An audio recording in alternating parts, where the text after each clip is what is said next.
Hi guys, Helen here again, and I want to talk to you about something that is perhaps a taboo subject, and that's the elephant in the room. Your story, our story, my story. I blogged about a very challenging time in my life about 8 years ago, and it was, as the Queen said, it was my annus horribilis. It was just a horrible year, horrible 18 months, awful, awful, awful. And I shared my story about it because I came through it, still smiling, still standing, and that's what's important. And I shared that story because I want to inspire the people, because we have so many elephants in the room. We don't talk about our challenges. And yes, sometimes when you're going through them, you need someone to talk to, but no, you don't want to share your story then.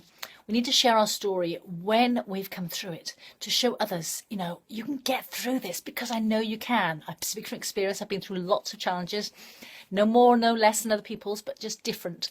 So it really, I got this message about 3 o'clock this morning, and I was like, oh my goodness, because I love, my passion is to help people through their challenges. And I know, because I've been through a few as a single parent and just as, in life, I know that you can get through them.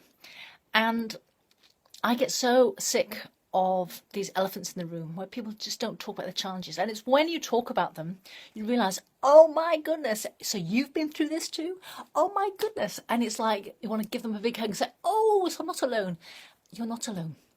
Whatever you're going through, there are so many people out there who've been through it or going through it. And because we don't talk about it, we think, oh no, it's my, oh God. We just don't know. I remember, and I've shared this before in a video, I went through a miscarriage before I had my daughter 23 years ago. And I didn't talk about it to anybody. And nobody talked about it to me because it was the elephant in the room.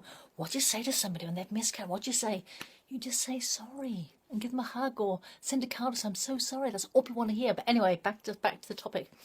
And I remember people crossing the road to avoid talking to me because they didn't know what to say. And then more recently, in the last few years, my father passed away. And I remember somebody where I was working coming up to me who knew me. And they knew my dad had just passed away, but they didn't know what to say, so they ignored it. And I'm like, just say so. And for me, it's more elephants in the room because they didn't say something.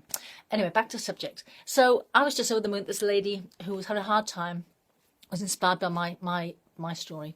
So we need to share our stories, when we've been through them, how we got through them. And yeah, yes, I got through this challenge. You can too, yes. And, what's what I'm looking for? Be like at the end of a race, be saying, yes, you can do this, yes, you can do this, and be there, empowering people. And that's what we do. So I do my coaching, that's what we do in this community. So connect with me on Facebook, check out my blog, workwithhelenlinger.com. I'll be putting this video in my blog. And remember, we don't want those elephants in the room. We have to talk about it, we have to share our stories. Until next time, take care. Do leave me your comments on this video, by the way, and share if you think it can help someone else. Talk to you soon.